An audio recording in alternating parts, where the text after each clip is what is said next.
लोक मानकर अज्ञानता मध्य चरम सीमार अच्छी ईश्वर किए जानती एबे मध्य लोक माने दौड़ी बुलु चारिआडे एथर तो अधिक हो गला दला चकटारे मरिबा लोक संख्या कम नहीं एमती भाव में कौन देश में एत अज्ञानता लोक मरती नहीं लाइफ टा केते प्रेसियस जीवनटा केते इंपोर्टेंट केते महत्वपूर्ण लोक जानते आज आम चिंता कर देखा सत्य समाचार आज अध्याय प्रतिमा और सत्य ईश्वर मध्य पार्थक्य कौन पार्थक्य रही है चिंता करके देखी मोर प्रिय भाई भौणी माने दयाकोरी एगुड़ा नोट कर रखु जब आप अन्य मान को भी कही पार आज अध्याय हूँ 38 अध्याय ये अध्याय आम ध्यान कर आपण प्रतिमा और सत्य मध्य केमती पार्थक्य कर प्रथम विषय आप देखिए आदि पुस्तक और 2 पर्व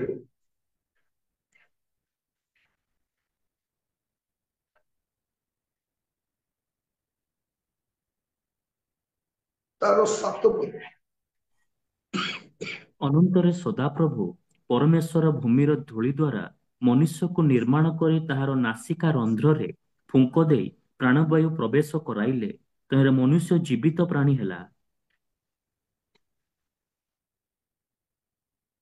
कौन देखु परमेश्वर कौन कले अनंतर सदाप्रभु परमेश्वर भूमिर धूली द्वारा मनुष्य को निर्माण करी तार नासिका रंध्र प्राणवायु प्रवेश कराइले तो ये मनुष्य जीवित प्राणी है माने कौन ईश्वर कौन अच्छी प्राणवायु अच्छी सत्य परमेश्वर प्राणवायु अच्छी से जीवित अट प्राणवायु काटी अच्छी मनुष्यटी नथिला मनुष्य को तो मृत्तिकार तैयारी कर प्राणवायु काठे अच्छी सदा प्रभु परमेश्वर प्राणवायु अच्छी आम देश में उल्टा पाठ कौन ए माने प्रतिमा बनई प्राणवायु दौर भावी देखु प्राणवायु ईश्वर को नहीं मनुष्य प्राणवायु अच्छी मनुष्य ईश्वर को प्राणवायु दे प्राण प्रतिष्ठा किए कर मंत्र बाबा मान आपन को केमती लगुच मनुष्य ईश्वर को प्राणवायु दे पारे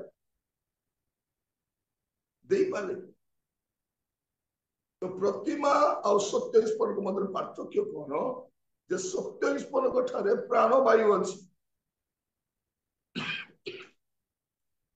से कौन करती मनुष्य को प्राणवायु से दियंती मनुष्य प्राणवायु दिए नहीं आप देखिए प्रेरित 17 पर्व 25 पद प्रेरित 17:25 कि ताहांकर कौनसी अभाव थिबारु मनुष्य हस्त द्वारा सेवित हुअंती नहीं जेणु से स्वयं समस्त जीवन निश्वास और समस्त पदार्थ दान करती सी निश्वास दियंती मु निश्वास दिए नहीं यहीटा अच्छी प्रतिमा और सत्य ईश्वर मध्य पार्थक्य प्रथम विषय कौन जे ईश्वर निश्वास प्रश्वास धारी अटंती से आमको देइचंती श्वास वायु आमे ताको श्वास वायु देई न पाऊ गत दिन मानकर कौन कहते प्रतिमा बने की प्राण प्रतिष्ठा करें केते प्रहसन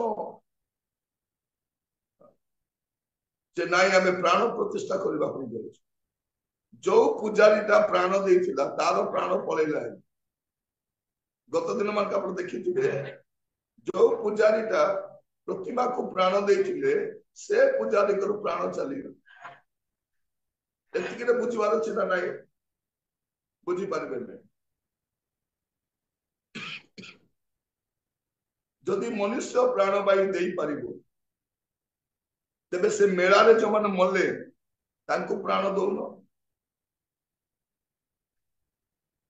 ରେଲୱେ ଷ୍ଟେସନରେ ଯୋଉମାନେ ଚାଲିଗଲେ ଦଳା ଚକଟାରେ ତାଙ୍କୁ ବି ପ୍ରାଣ ଦଉନ?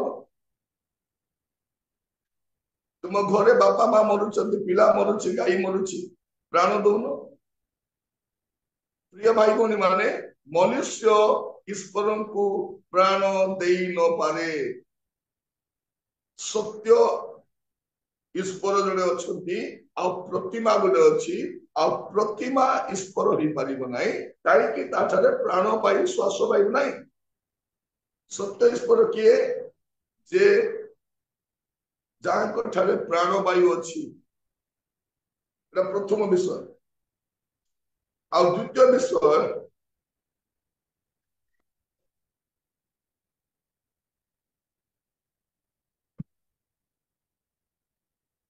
ଆଦି ପୁସ୍ତକ 1 ପର୍ବ 31 ପଦ। ପରମେଶ୍ୱର ଆପଣ ନିର୍ମିତ ପ୍ରତ୍ୟେକ ବସ୍ତୁ ପ୍ରତି ଦୃଷ୍ଟି କଲେ, ଆଉ ଦେଖ ସମସ୍ତ ଅତି ଉତ୍ତମ। ତହିଁରେ ସନ୍ଧ୍ୟା ଓ ପ୍ରାତଃ କାଳ ହୋଇ ଷଷ୍ଠ ଦିବସ ହେଲା। ଏଠି କଣ ଲେଖା ହେଇଛି? ପରମେଶ୍ୱର ଆପଣ ନିର୍ମିତ ପ୍ରତ୍ୟେକ ବସ୍ତୁ ପ୍ରତି ଦୃଷ୍ଟି କଲେ। ଦ୍ୱିତୀୟ ବିଷୟ କଣ? ଯେ ସତ୍ୟ ପରମେଶ୍ୱର ଦେଖିପାରନ୍ତି, ପ୍ରତିମା ଦେଖିପାରେ ନାହିଁ। ମୁଁ କାହାକୁ ଆକ୍ଷେପ କରୁନାହିଁ, କୌଣସି ଧର୍ମ ପ୍ରତି ମୋର ତିକ୍ତତା ନାହିଁ। ସତ୍ୟତା ଆମେ ଜାଣିବା ଦରକାର। ସତ୍ୟ ଈଶ୍ୱର ଦୃଷ୍ଟିପାତ କରନ୍ତି, ଦେଖିପାରନ୍ତି, ପ୍ରତିମା ଦେଖିପାରେ ନାହିଁ। ତମେ ଯେତେ ସୁନ୍ଦର ବନାଅ, ଗୋଲ ଗୋଲ ଆଖି ବନାଅ, ଦେଖିପାରିବ ନାହିଁ ସେଇଟା। ପ୍ରତିମା ସେଇଟା, ପ୍ରତିମା। ତେଣୁ ଆମେ ପ୍ରତିମା ପୂଜା କରୁନାହୁଁ। ମୋର ଗତ ଏପିସୋଡ ଦେଖିଲେ ଜାଣିପାରିବେ କାହିଁକି ଆମେ ପ୍ରତିମା ପୂଜା କରୁନାହୁଁ। ଆମକୁ ପିଟି ପିଟି ପିଟି ପିଟି ପ୍ରାଣରେ ମାରିଦେଲେ ମଧ୍ୟ ପ୍ରତିମା ପୂଜା କରିବୁ। କାହିଁକି? ପ୍ରାଣବାୟୁ ତ ସିଏ ଦେଇଛନ୍ତି, ଇଏ କେମିତି ଈଶ୍ୱର ହେଇପାରିବେ? ମନୁଷ୍ୟ କଣ ଈଶ୍ୱରକୁ ନିର୍ମାଣ କରିପାରେ? ତ ପ୍ରତିମା ଆଉ ସତ୍ୟ ଈଶ୍ୱର ମଧ୍ୟରେ ପାର୍ଥକ୍ୟ କଣ? ପ୍ରଥମ ବିଷୟ ଯେ ପ୍ରତିମାର ପ୍ରାଣବାୟୁ ନାହିଁ। ଦ୍ୱିତୀୟ ବିଷୟ, ପ୍ରତିମା ଦେଖିପାରେ ନାହିଁ। ସତ୍ୟ ଈଶ୍ୱର ଦେଖିପାରନ୍ତି, ଦେଖିପାରେ। ପ୍ରତିମା କେବେ ଦେଖିପାରେନି। এইটা হচ্ছে দ্বিতীয় বিষয়। আর তৃতীয় বিষয়, আদি পুস্তক 1 ପର୍ବ 3 ପଦ। ଅନନ୍ତରେ ପରମେଶ୍ୱର କହିଲେ, ଦୀପ୍ତି ହେଉ, ତହିଁରେ ଦୀପ୍ତି ହେଲା। ତୃତୀୟ ବିଷୟ କଣ? ଯେ ପରମେଶ୍ୱର କହିପାରନ୍ତି। ସେ କହିଲେ, ପ୍ରତିମା କହିପାରେ ନାହିଁ। କହିପାରେ କି ନାହିଁ? ପ୍ରତିମା କହିପାରେ ନାହିଁ। ତାଙ୍କ ପାଖେ କାନ୍ଦିଲେ ଶୁଣି ପାରିବ ନାହିଁ, ସେ କହି ବି ପାରିବନି। କହିପାରିବ। ମୋର ପ୍ରିୟ ଭାଇ ଭଉଣୀ ମାନେ, ଆମେ ମନେ ରଖୁ, এইটা হচ্ছে ପ୍ରତିମା ଆଉ ସତ୍ୟ ଈଶ୍ୱର। ଖାଲି ପ୍ରାର୍ଥନା କରନ୍ତୁ, ପ୍ରଭୁ ଆମ ଦେଶର ଲୋକମାନଙ୍କର ଚକ୍ଷୁ ଖୋଲି ଦିଅନ୍ତୁ। ଆଉ କିଛି ନାହିଁ। ଈଶ୍ୱରକୁ ଗ୍ରହଣ କର କି ନ କର ଯାଇ ଆସେ, ଜାଣି ରଖିଥାଅ, ପ୍ରତିମା ପ୍ରତିମା, ସତ୍ୟ ଈଶ୍ୱର ସତ୍ୟ ଈଶ୍ୱର।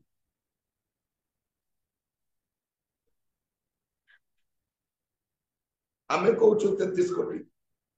33 କୋଟି କୁ ମନୁଷ୍ୟ 70 ବର୍ଷରେ କେତେ ମିନିଟ ଲାଗା ପୂଜା କରିବ?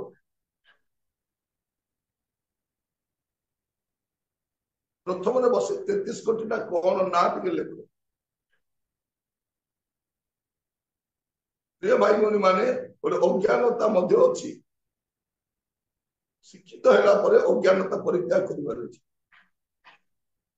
एटा हम देखुछु प्रतिमा कोन से कहि पारे नाही किंतु सत्य परमेश्वर कहि पारन प्रथम रे तांकर प्राणवायु अछि प्रतिमार प्राणवायु नाही द्वितीय रे से देखि पारंती प्रतिमा देखि पारे नाही तृतीय रे से कहि पारंती प्रतिमा कहि पारे नाही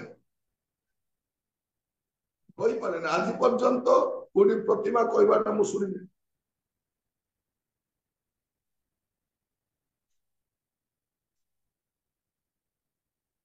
और चतुर्थ विषय गीत संहिता 34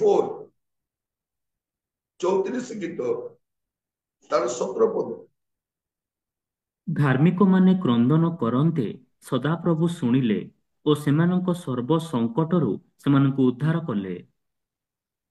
कौन लेखा अछि धार्मिक माने क्रंदन करन्ते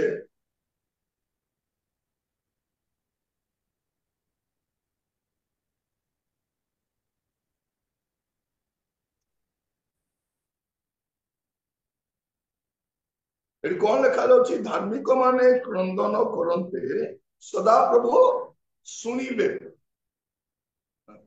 ता माने कौन सदा प्रभु सुनी पारंती सादा प्रभु सुनी पारे नहीं सादा प्रभु सुनी पारे नहीं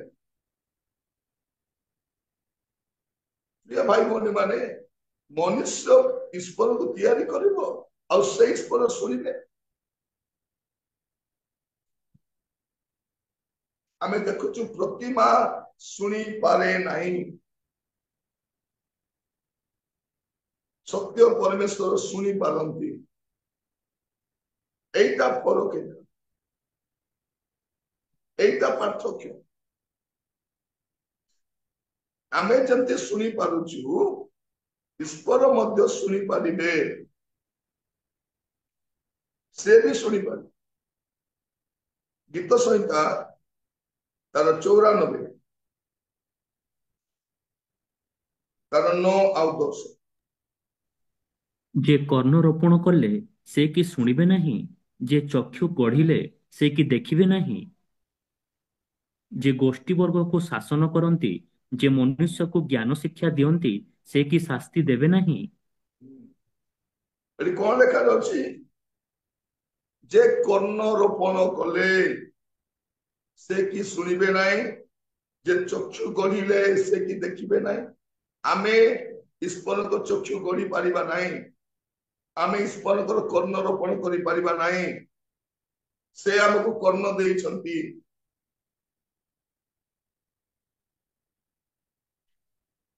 ପ୍ରିୟ ଭାଇ ଭଉଣୀ ମାନେ ପ୍ରତିମା କେବେ ଖାଇଛି ନାଇଁ? ଅଙ୍କ ମନ୍ଦିରରେ ପ୍ରତିମା ଖାଇଲେ ବସିକି କ୍ଷୀରି ପୁରୀ ଖାଉଥିଲେ ମୁଁ ଦେଖିଲି। ସେଇଠି ପ୍ରତିମା ନଡିଆ ଖାଇଲେ ମୁଁ ଦେଖିଲି। ସେଇଠି ପ୍ରତିମା କ୍ଷୀର ପିଇଲେ ମୁଁ ଦେଖିଲି। କୋଉଠି ଦେଖିଛ? ପ୍ରିୟ ଭାଇ ଭଉଣୀ ମାନେ ଆମେ ଯୋଉମାନେ ଅଛୁ ଲୋକମାନେ ଆମେ ସବୁ ଅଜ୍ଞାନତାରେ ପରିପୂର୍ଣ୍ଣ। ସେମାନେ ବାହାରୁ ଆସି ଆମ ଲୋକମାନଙ୍କୁ ପାଠ ପଢେଇଲେ, ଆମେ ଦେଲେ ବସି ଖାଉଛନ୍ତି ସେମାନେ।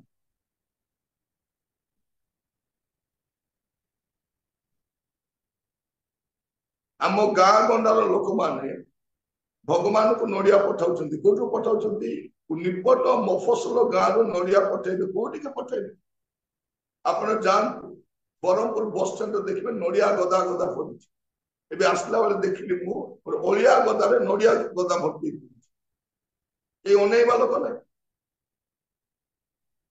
ଏତେ ବି ଅଜ୍ଞାନତା କଣ?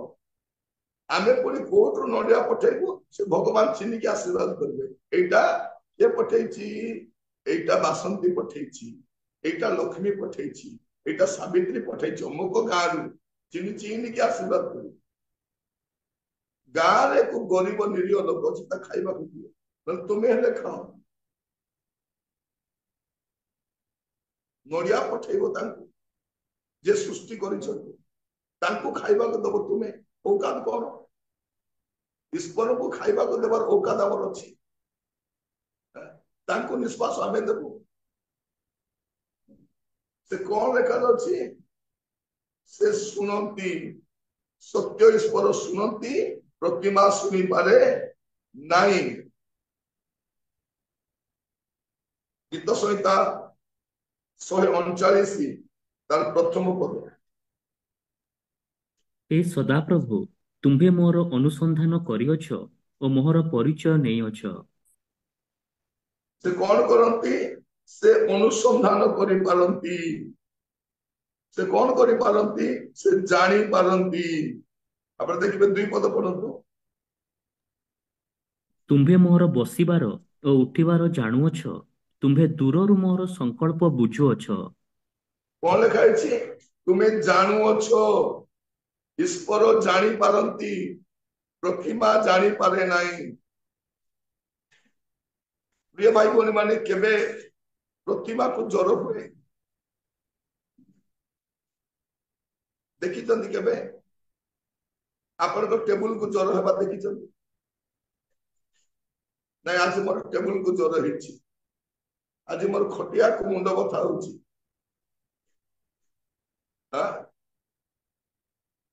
ଆଜି ମୋର ଡାଇନିଂ ଟେବୁଲକୁ ବହୁତ ଜ୍ୱର, ତା ପାଇଁ ଔଷଧ ଆଣିବା ପାଇଁ ଯାଉଛି କହିବ। ନାଇଁ, ଆପଣ ଯାଆନ୍ତୁ ଦୋକାନରେ, ଆଜ୍ଞା ମୋର ଟେବୁଲକୁ ଟିକେ ଜ୍ୱର ହଉଛି।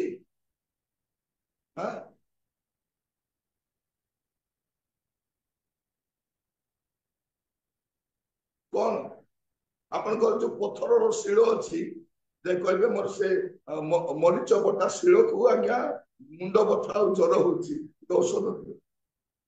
ପଥର ପଥର ଅଟେ, କାଠ କାଠ ଅଟେ।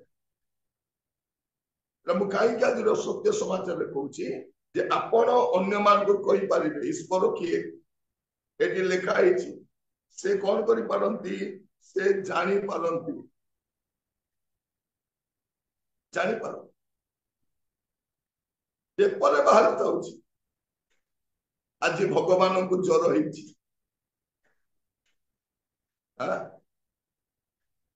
ଭଗବାନଙ୍କୁ ଜ୍ୱର ହୁଏ? ଜ୍ୱର ହୁଏ କି? ମୁଁ କାହାର ବିରୁଦ୍ଧରେ କହୁନାହିଁ, ଶାସ୍ତ୍ର ଯାହା କହୁଛି ମନୁଷ୍ୟ ଶ୍ୱାସ ଚାଲିଗଲେ କେଣେ ଜୀବନ ଯୋଉଟା ନାହିଁ, ଏଇ ମନୁଷ୍ୟ ପୁଣି ଈଶ୍ୱରଙ୍କୁ ଖାଇବାକୁ ଦବ, ଔଷଧ ଦବ। ଭାଇ ଭଉଣୀ ମାନେ, କଣ ଲେଖାଯାଉଛି? ସେ ଜାଣିପାରନ୍ତି, ପ୍ରତିମା ଜାଣିପାରେ ନାହିଁ। ଜିରିମିୟ ତାର 33:3 ଟିକେ ପଢିବା। ଜିରିମିୟ 33:3। तुम्भे आम्भ निकटरे प्रार्थना कर, तहेरे आम्भे तुम्भକୁ उत्तर देबा, पुଣି तुम्भर अज्ञात महत ଓ ଦୁଷ୍କର ବିଷୟମାନ ତୁମ୍ଭକୁ ଦେଖାଇବା। ଷଷ୍ଠ ବିଷୟ କଣ? ସତ୍ୟ ଈଶ୍ୱର ଉତ୍ତର ଦିଅନ୍ତି, ପ୍ରତିମା ଉତ୍ତର ଦିଏ ନାହିଁ। ପ୍ରତିମା ଉତ୍ତର ଦିଏ ନାହିଁ।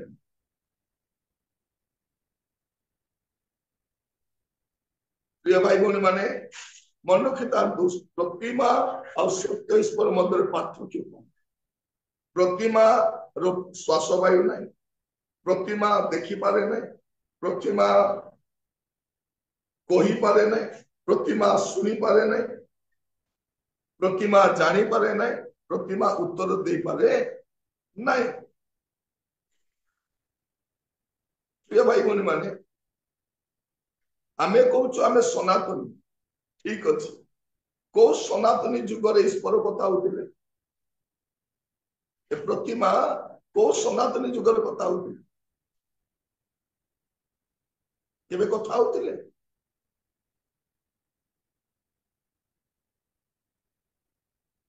ପ୍ରିୟ ଭାଇ ଭଉଣୀ ମାନେ, ଅବାନ୍ତର କଥା ଗୁଡା,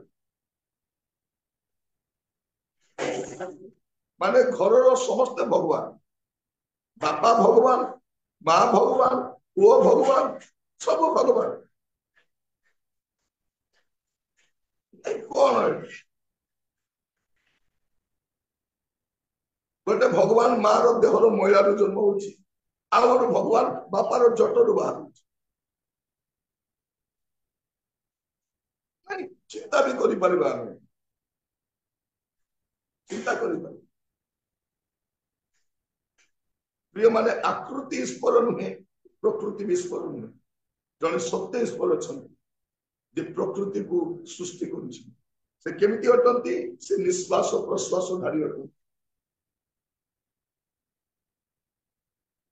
ସେ ଦେଖି ପାରନ୍ତି ସେ କହି ପାରନ୍ତି ସେ ଶୁଣି ପାରନ୍ତି ସେ ଜାଣି ପାରନ୍ତି ସେ ଉତ୍ତର ଦିଅନ୍ତି ଆଉ ସେ କିଏ ଅଟନ୍ତି ସେ ସୃଷ୍ଟିକର୍ତ୍ତା ଅଟନ୍ତି ସେ ସୃଷ୍ଟିକର୍ତ୍ତା ଈଶ୍ୱର ସୃଷ୍ଟିକର୍ତ୍ତା ପ୍ରତିମା ସୃଷ୍ଟିକର୍ତ୍ତା ନୁହେଁ ପ୍ରତିମାକୁ ଜଣେ ତିଆରି କରିଛି ଈଶ୍ୱରଙ୍କୁ କେହି ତିଆରି କରିପାରିବ ନାହିଁ ସେ ସୃଷ୍ଟିକର୍ତ୍ତା ସେଇଥିରେ ଯୁବାମାନଙ୍କୁ କଣ ବୋଲି କୁହାଯାଉଛି ଉପଦେଶକ 12 ପର୍ବତର 1 ପଦ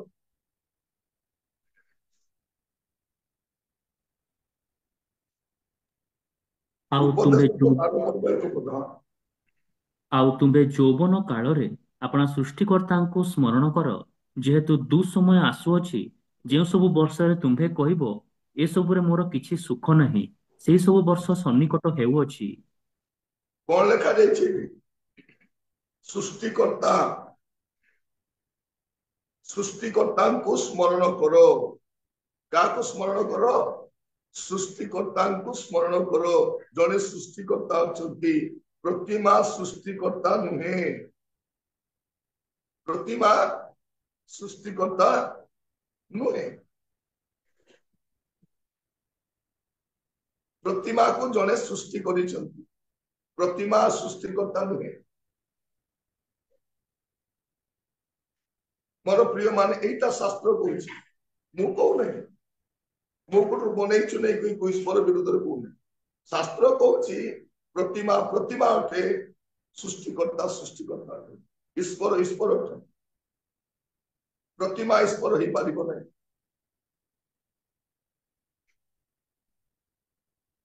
କଣ ଲେଖାରେ ଅଛି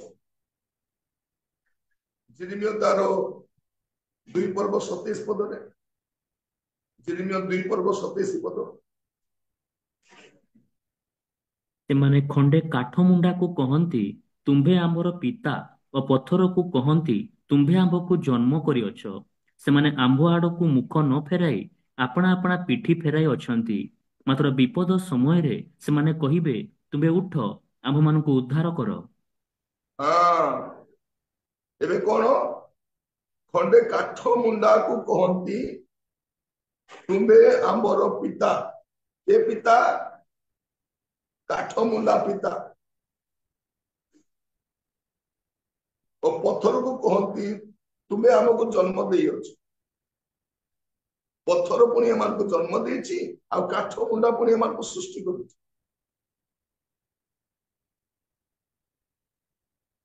ଯେତେବେଳେ ବିପଦ ଆସିବ କାନ୍ଦିବେ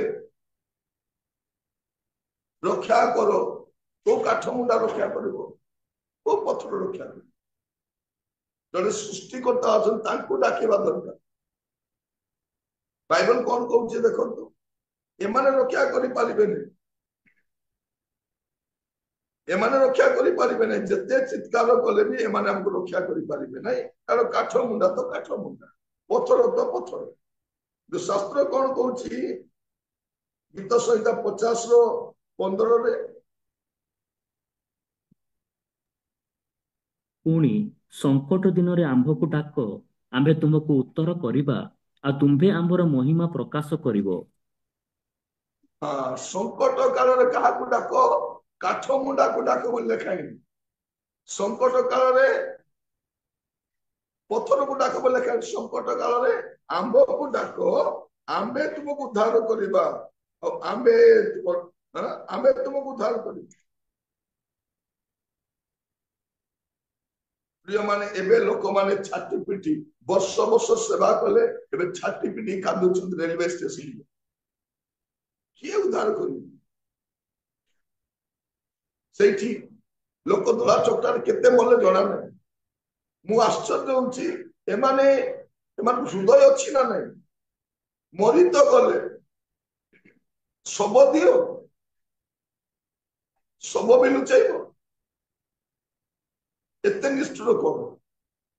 ଲୋକ ଦଳା ଚକଟାରେ ମରିଗଲେ, ତୁମେ କଣ କରିପାରିବ? ପ୍ରଶାସନ କଣ କରିପାରିବ? ଯୋଉଠି କୋଟି କୋଟି ଲୋକ ଥିବେ, ଦଳା ଚକଟାରେ ମରିଗଲେ, ମରି ତ ଗଲେ ସବୁ। ଏତେ ଲୋକ ମଲେ ବୋଲି କହିବେ ବୋଲି ସବୁ ଲୁଚେଇ ଦେବ।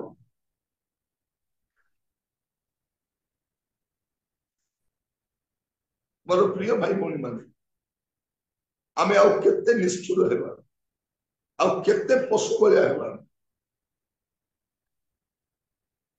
ଏମାନେ କଣ କୁହନ୍ତି? ଗୋଟେ କାଠ ମୁଣ୍ଡାକୁ କୁହନ୍ତି ତୁମେ ଆମର ପିତା, ପଥରକୁ କୁହନ୍ତି ତୁମେ ଆମକୁ ଜନ୍ମ ଦେଇଅଛ। ଏମାନେ ଜନ୍ମ ଦେଇଛନ୍ତି। ପ୍ରତିମା ପ୍ରତିମା ଅଟେ, ସତ୍ୟ ପରମେଶ୍ୱର, ସତ୍ୟ ପରମେଶ୍ୱର। ଆପଣ ଦେଖିବେ ଗୀତ 115:4,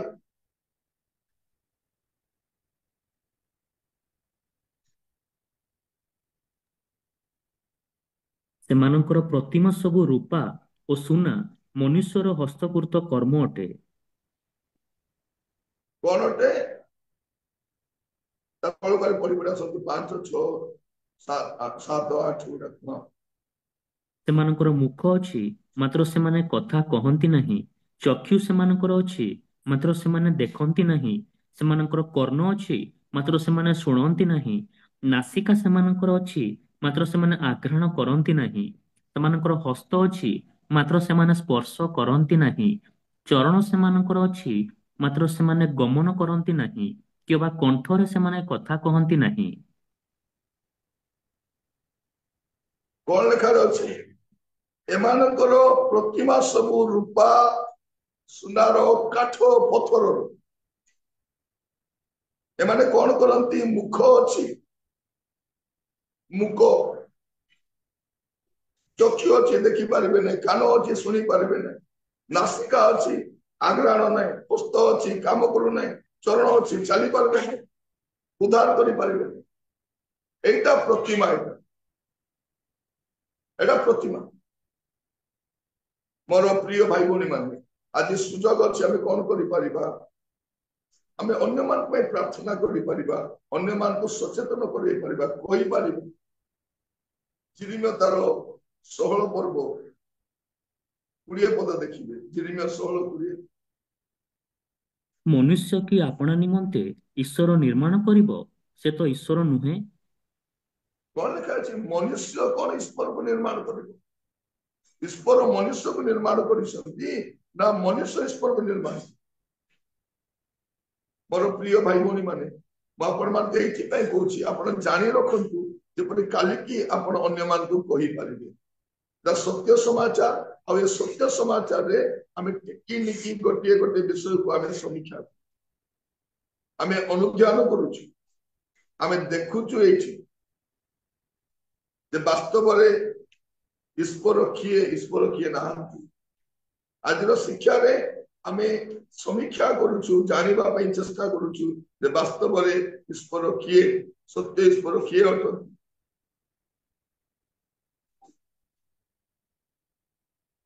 ଆପଣ ଦେଖିବେ ଜିରିମିୟ ତାର 51 ଅଧ୍ୟାୟ ତାର 17 ପଦ ପୁଣି ଥରେ ପଢିବା। ଜିରିମିୟ 51:17। ପ୍ରତ୍ୟେକ ମନୁଷ୍ୟ ପଶୁବତ୍ ହୋଇଅଛି ଓ ଜ୍ଞାନବିହୀନ ଅଟେ। ପ୍ରତ୍ୟେକ ସ୍ୱର୍ଣ୍ଣକାର ଆପଣା ଖୋଦିତ ପ୍ରତିମା ଦ୍ୱାରା ଲଜ୍ଜିତ ହୋଇଅଛି, କାରଣ ତାହାର ଛାଞ୍ଚରେ ଢଳା ପ୍ରତିମା ମିଥ୍ୟା ଓ ସେମାନଙ୍କଠାରେ ଶ୍ୱାସବାୟୁ ନାହିଁ। କଣ ଲେଖାଯାଉଛି? ପ୍ରତ୍ୟେକ ମନୁଷ୍ୟ ପଶୁବତ୍ ହୋଇଅଛି ଓ ଜ୍ଞାନବିହୀନ ଅଟେ। ପ୍ରତ୍ୟେକ ସ୍ୱର୍ଣ୍ଣକାର ଆପଣା ଖୋଦିତ ପ୍ରତିମା ଦ୍ୱାରା ଲଜ୍ଜିତ ହୋଇଅଛି, କାରଣ ତାହାର ଛାଞ୍ଚରେ ଢଳା ପ୍ରତିମା ମିଥ୍ୟା ଓ ସେମାନଙ୍କ ଠାରେ ଶ୍ୱାସ ବାୟୁ ନାହିଁ। ସେମାନଙ୍କ ଠାରେ ଶ୍ୱାସ ବାୟୁ ନାହିଁ। ପ୍ରତିମାରେ ପ୍ରତିମା। ପ୍ରିୟ ଭାଇ ଭଉଣୀ ମାନେ, ସେ ପ୍ରତିମା ଅଟେ, ବଡଟା ହଉ ବା ସାନଟା ହଉ। ରାସ୍ତା ସାରା ଏତେ ପ୍ରତିମା ବନେଇଛନ୍ତି, କେବେ ଗୋଟେ ଇଞ୍ଚ ମଧ୍ୟ ହଲିଛି? ଆଖି କେବେ ଦେଖିଛି? ମୋର ପ୍ରିୟ ମାନେ, ମୁଁ କାହିଁକି କହୁଛି ପ୍ରାର୍ଥନା କରିବା ଆମର ଦେଶ ପାଇଁ? जेपरि लोक माने अज्ञानतारु बाहरी आसन अज्ञानतारु बाहरी आसन हमर प्रार्थना हेबा दरकार हम देशवासी को पाए प्रभु तुम्हें दया करो जेपरि हमर प्रिय भाई भौणी माने जानि पारे आप देखिए जिसाय तार 45 रो 20 45 रो 20 ए नाना गोष्ठी मध्यरु रक्षा प्राप्त लोकमाने तुम्हे माने एकत्र होई आस एक संगे निकटकू आस जो माने आपण माननको खोदित प्रतिमार काष्ट बोही बुलंती ओ परित्राण करबाकू असमर्थ देवता निकटरे प्रार्थना करंती सेमानकर किछि ज्ञान नाही कौन लेखा अछि परित्राण बोही बुलंती आपण आपणा खोदित प्रतिमा को काष्ट को बोही बुलंती आज आम प्रार्थना करवा आम देश प्रभु मो देश को रक्षा प्रतिमा आउ सत्य ईश्वर मध्य पार्थक्य कौन आम देखु आज अध्याय आम देखुलु प्रतिमा आउ सत्य ईश्वर मध्य पार्थक्य ये पद गुड़ा अंडरलाइन करपरि कहीं पचारे आप यहाँ प्रतिमा यहाँ सत्य ईश्वर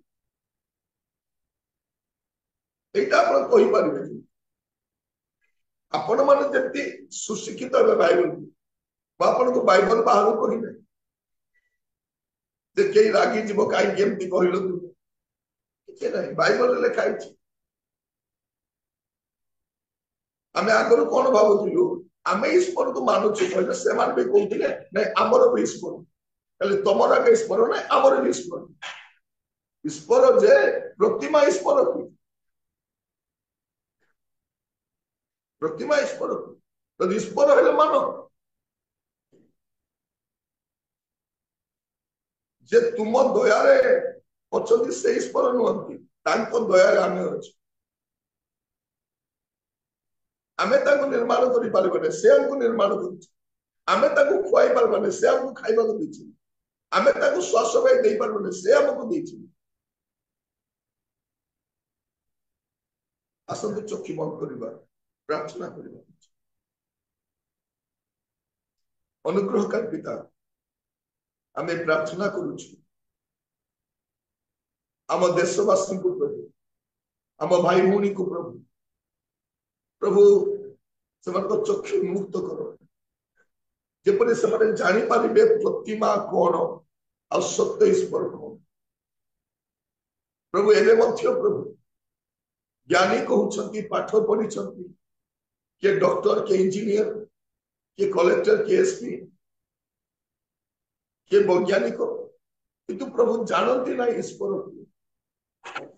प्रतिमा ईश्वर हो पारे नहीं या बुझीबा में साहाय्य कर आकृति ईश्वर हो न पारे छांच ईश्वर हो न पारे काष्ठ की पत्थर ईश्वर हो न पारे प्रभु निर्जीव वस्तु ईश्वर हो न पारे या बुझीबा पाई साहाय्य कर प्रत्येक को दया करो अनुग्रह करो बुझीबा पाई साहाय्य कर प्रभु परमेश्वर आपण देथिबा सुजोग पाई धन्यवाद दूची प्रत्येक को आपण को बलवंत स्तुत रखिबे दया रे पढ़ेइबो प्रभु आपण को परिचय आपण मन को देथिबो धन्यवाद हमन को साहाय्य करो जेपरि आमे अन्य मान को मध्य प्रभु जणै पारिबु ईश्वर किए दया करो प्रार्थना सुनिथिबारु धन्यवाद धन्यवाद प्रभु आम पिला माने परीक्षा लिखुछंती प्रभु सानकु तुम बुद्धि ज्ञान दियो स्मरण शक्ति दियो भल परीक्षा लिखिया में सहायता करो जब असुस्थ पीड़ित से सुस्थ करो